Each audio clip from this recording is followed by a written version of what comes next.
Tout d'abord, merci beaucoup Sébastien, merci beaucoup Claire, d'abord de nous avoir invités et puis aussi d'animer ce réseau des anciens. Et moi, en vitesse, je suis réalisateur indépendant, donc je fais partie des premières promotions du... Vous m'entendez bien? C'est bon, le son passe bien. Je fais partie des premières promotions, donc ça ne me rajeunit pas beaucoup. Là, quand tu as dit la date tout à l'heure, ça a fait mal. Et donc, je suis réalisateur indépendant aujourd'hui. Et puis, parallèlement, ensuite, j'ai aussi fait des études en anthropologie visuelle, mais du coup, je vais en parler un petit peu voilà, dans une espèce de présentation et de parcours d'expérience. J'ai choisi de ne pas vous montrer des images parce que je travaille sur des formats beaucoup plus longs et je me suis dit que si certains d'entre vous avaient envie de voir, je pourrais partager soit mon Vimeo, soit quelques produits ponctuels des films. Donc. Alors évidemment, j'avais fait de la philosophie avant, puis le master a été un moment important de prendre conscience qu'on pouvait être utile, qu'on pouvait travailler d'une autre façon. Et excusez-moi. Donc moi, pour moi, le master, ça a été un moment déterminant, et puis c'était à peu près aussi le moment où je commençais à m'intéresser beaucoup aux images, et il y avait un super cours sur le documentaire à ce moment-là, et j'avais décidé de devenir documentariste suite à cette expérience-là.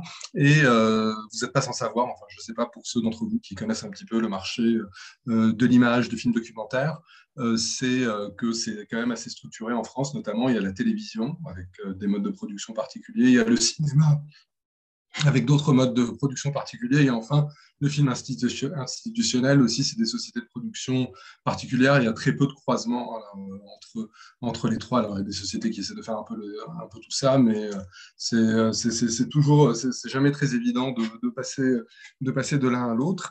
Et tout ça pour dire que moi, du coup, bon, évidemment, ce que je rêvais, c'était de faire du cinéma, mais on pourra en parler aussi dans le cadre de la discussion, donc du documentaire de création.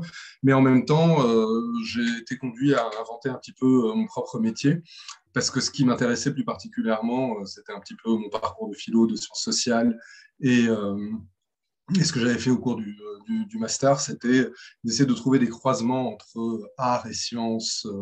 Et j'avais fait du coup un stage à ce moment-là au CNRS Images, et j'avais trouvé que vraiment c'était fascinant. Il n'y avait pas que ce qu'on appelle, on est tous d'accord, d'une manière un petit peu rapide, la vulgarisation scientifique, mais qu'on pouvait aussi utiliser l'image comme un instrument de recherche. Et ça m'avait fasciné de me dire que voilà, il y a d'autres champs à explorer, il y a d'autres champs qu'on peut investir, mais évidemment, ce que le CNRS Image fait, c'est assez pointu, assez particulier, et on n'a pas ça forcément dans les médias où on a d'autres demandes, quoi. Donc je suis resté un petit peu longtemps avec cette envie, et en même temps, comme j'étais curieux, je travaillais avec... Bon, pendant toute cette période, juste après le master, j'ai commencé vraiment à me spécialiser. Je faisais beaucoup de films institutionnels. Fallait travailler. Et puis, c'est une bonne école aussi pour apprendre les techniques et tout ça. Et on y reviendra aussi dans la discussion si vous voulez. Mais j'avais toujours en tête cette idée de collaborer ou de travailler sur des contenus. Donc, ce que je dis aujourd'hui, c'est que c'est vraiment de la vidéo qui est beaucoup plus focalisée sur la mise en valeur des contenus que je cherche à faire. Et à ce moment-là, j'ai eu l'occasion notamment, alors je vais vous citer en vrac quelques expériences qui vous montrent comment j'ai constitué mon parcours, et puis ça va être plus clair à la fin. Il y a de la place pour la discussion. Je commence à travailler avec des architectes. On travaille sur un plan, sur un film sur l'urbanisme dans les villes du Moyen-Orient. Donc, moi, j'arrive avec la vidéo. C'est pas très clair qu'est-ce qu'on va faire, qu'est-ce qu'on va pas faire. Mais pour moi, c'est déjà dans ma tête assez clair que c'est un instrument de recherche. Tout ça finit par, d'un point de vue personnel, un échec un peu important, c'est-à-dire que je ne suis pas satisfait du résultat, bien que rétrospectivement, le résultat était quand même assez intéressant, quoi. Mais je me dis, il faut des méthodes, il faut creuser davantage, il faut comprendre comment on pose une caméra pour un entretien, c'est quoi, parce que bon, évidemment, aller faire une interview rapide, c'est une chose, mais ensuite, comment on construit une relation avec les personnes qu'on filme, comment est-ce que on approfondit cette relation, on arrive à des choses qui sont un peu plus fines, un peu plus personnelles, des expériences de vie, etc. Et c'est comme ça que je me suis dit, bon, il faut que je fasse de l'anthropologie pour comprendre comment ça se passe sur le terrain. Donc, ça me mène à faire de l'anthropologie visuelle et de faire une thèse à l'EHESS en anthropologie visuelle, où vraiment l'enjeu, c'est d'essayer de travailler, de penser tous ces dispositifs voilà, de manière un petit peu sciences humaines et sociales. Et évidemment, là aussi, se pose la question de et comment on applique tout ça, quoi, et quel est le marché qu'il y a derrière. Maintenant que tu as des méthodes et maintenant que tu as des façons super intéressantes de travailler, il faut quand même trouver un marché. Les choses arrivent par hasard ou pas par hasard, je ne sais pas quoi. Il se trouve qu'à ce moment-là, je vois passer sur Instagram une annonce pour travailler sur un film qui a été fait au Soudan. Et il cherchait un monteur qui parlait arabe. Je parle arabe. Et il ne savait pas trop comment faire. Et j'ai répondu à l'annonce, je l'ai eu. Et en fait, c'est un producteur donc qui était un ancien de l'Union européenne et qui avait décidé de travailler sur voilà, il se sentait enfermé dans son bureau de fonctionnaire de l'Union européenne et donc il voulait développer d'autres choses. On a fait ce petit montage, on a commencé à discuter et c'est là que de fil en aiguille, on commence à travailler sur, je savais, des grandes organisations internationales, des organisations non gouvernementales qui est le champ dans lequel je travaille le plus aujourd'hui, c'est que bon, ça fait de la communication, c'est super intéressant, mais là, à ce moment-là, c'était vraiment une opportunité de travailler sur vraiment de valoriser ce parcours qui mobilise des dispositifs créatifs de cinéma, des dispositifs créatifs de documentaire, au service finalement de la mise en évidence d'informations, de choses qui sont un peu pointues. Donc l'idée, c'était d'associer création, expertise et communication pour le développement. Et la production sur laquelle on a commencé à travailler ensemble et que je continue à faire aujourd'hui, c'est ce qu'on appelle de l'évaluation filmée.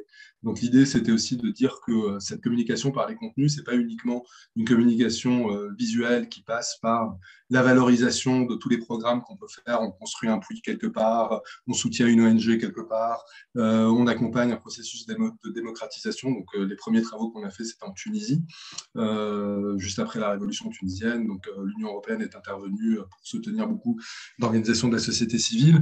Et donc l'idée, c'était de dire, communiquer là-dessus, c'est pas juste dire, génial, on a dépensé des millions et des milliards pour ça, c'est comment ça se passe. Et donc l'évaluation, donc avec les critères de l'OCDE, puis il y a beaucoup de choses qui entrent en compte. C'est comment finalement entrer ça dans un film, avec l'idée que les rapports finissent dans des tiroirs, tandis qu'avec le film, il y a à la fois une implication de tous les partenaires d'un projet, il y a la possibilité de diffuser les films aussi sur place. Là, je reviendrai ensuite, si vous voulez, sur la question de la diffusion. Évidemment, ça passe pas à la télé, mais en revanche, ça passe dans des colloques, des séminaires, c'est sûr, mais aussi quand on travaille dans ce secteur-là, on organise des projections dans des localités, ça permet de mobiliser du monde, voilà, c'est assez fort. Et l'idée, c'est qu'on ne peut pas arriver en disant ouais, tout est beau, tout est bien, etc. Donc l'évaluation, ça permet aussi d'avoir finalement d'angler des vidéos d'un point de vue un petit peu sérieux, crédible. Il ne s'agit pas de dire tout est génial. Non, il ne s'agit pas de tout détruire non plus. Hein. C'est vraiment avec les critères d'évaluation, c'est-à-dire qu'est-ce qu'on peut apporter, voilà, des regards un peu nuancés. Et ça m'a conduit du coup ensuite à me rendre compte que bon, il y a des tas de domaines. Alors, dans ces vidéos-là, on travaille évidemment avec les partenaires, donc les gens de l'Union européenne ou d'autres organisations, et les partenaires qu'ils ont dans les endroits où ils travaillent, et surtout avec des évaluateurs professionnels. Et donc toute l'idée, voilà, alors en tant que réalisateur, on se retrouve un petit peu au carrefour de tous ces champs et on essaie de proposer des solutions. Et donc il faut se nourrir énormément. Moi, je me nourris beaucoup du documentaire, des sciences sociales pour imaginer des dispositifs. En fait, c'est un travail sur les dispositifs. Et il faut que le dispositif soit aussi digeste, quoi. Donc l'idée, c'est que c'est pas parce qu'on fait l'évaluation, par exemple, que ça doit devenir complètement rébarbatif, quoi, au contraire. Donc c'est vraiment trouver des solutions créatives et intéressantes. Donc du coup, on peut imaginer quelque chose qui passe par TikTok. Je l'ai pas encore fait, quoi, mais bon, à ce moment-là, c'est de travailler avec des gens qui sont hyper pointus là-dessus et de coordonner tout ça. Les deuxièmes choses que je fais, du coup, c'est des diagnostics filmés, donc des enquêtes filmées. On arrive dans un endroit, donc, par exemple, j'ai travaillé sur des sujets similaire en Tunisie, à Madagascar aussi. Donc, il y a des questions de gouvernance qui se posent, il y a des questions de rapport aux autorités, de rapport au pouvoir. Et donc là, typiquement, on travaille avec des chercheurs, des spécialistes qui connaissent les moindres coins de l'île. À Madagascar, on a travaillé notamment avec des statisticiens, des économistes. Et à partir de là, on a essayé de réfléchir avec eux parce que ce qui est important et intéressant dans le film, c'est que ça part vers du singulier, vers des personnes particulières, quoi. Alors, comment les choisir pour que ça fasse sens? Donc, travailler avec ces chercheurs qui connaissent super bien le terrain pour se retrouver, en fait, nous connaissons un guérisseur au nord de l'île qui, lui, incarne typiquement le pouvoir d'une certaine communauté et que lui, ça va être super intéressant ce qu'il va pouvoir raconter. Et donc ensuite le travail ça devient comment on fait du repérage, comment on réussit à parler avec lui. Voilà, pareil sur l'île. Donc l'idée c'était d'arriver à on a fait un film voilà, avec des intervenants, une dizaine d'intervenants, mais qui est vraiment en rapport avec les exigences que à la fois l'Union européenne avait et ses chercheurs avaient sur essayer de comprendre c'est quoi le rapport au pouvoir dans l'île. Le diagnostic filmé aussi, c'est des enquêtes que j'ai pu faire en Tunisie, donc dans des régions qui sont un peu marginalisées de la Tunisie, avec toujours cette question de qu'est-ce qui fait que c'était 10 ans après la Révolution, l'insatisfaction est toujours là, l'instabilité est toujours là. Et donc aussi, c'est une enquête de terrain, c'est un rapport avec les gens, et puis un film qui est financé cette fois par une organisation britannique qui s'appelle International Alert. Et, voilà, en mobilisant les sciences sociales, mobilisant le documentaire, travaillant vraiment le sujet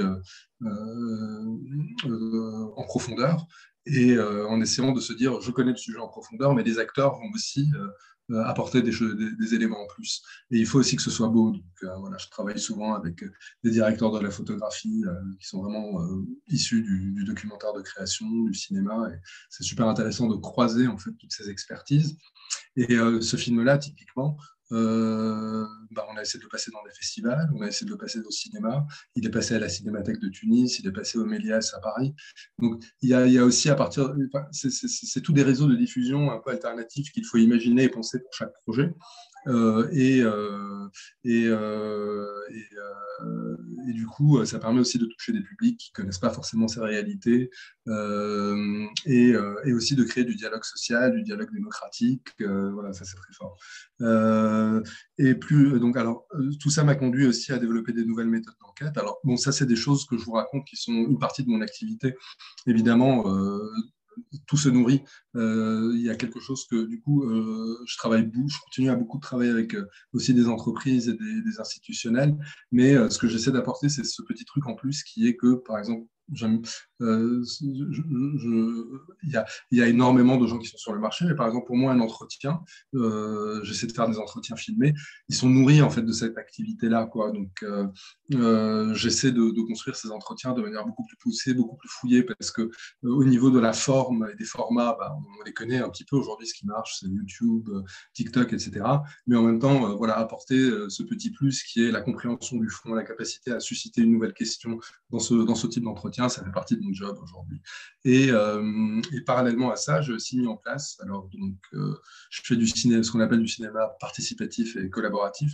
Donc, c'est toujours aller dans des endroits, alors ça peut être, ça peut être n'importe quel projet, mais c'est de former et d'initier des personnes qui ont une connaissance. Évidemment, tout le monde sait travailler son téléphone portable, sait utiliser son téléphone portable, mais comment on fait pour transformer ces personnes et cette expertise du téléphone en propos documentaires, en propos d'experts. Et donc, c'est de former des jeunes, de former des moins jeunes et de les faire témoigner de leur propre réalité. Donc là, c'est aussi des choses que j'ai pu faire que je suis en train de faire actuellement, donc cinéma collaboratif et participatif. Et c'est un petit peu d'orchestrer ces enquêtes collectives. Alors, c'est beaucoup de travail, à la fois de comprendre chacun, de les amener au montage, de les accompagner au tournage, et puis de aussi créer des espaces de diffusion pour ces produits. Et donc voilà, ça c'est vraiment quelque chose de fondamental que je fais. Et puis, donc évaluation, diagnostic, et je travaille beaucoup avec des chercheurs également du CNRS, de l'IRD, donc aussi comment adapter la vidéo à tout ça. Je vous montrerai des exemples à l'occasion. Et puis, voilà, il y a évidemment des zones d'incompréhension. Donc maintenant, je viens de terminer un projet avec l'Organisation mondiale de la santé. Ils ont des attentes, ils ont des besoins de communication. En même temps, ils font appel c'est pas à moi, mais au producteur avec lequel je travaille.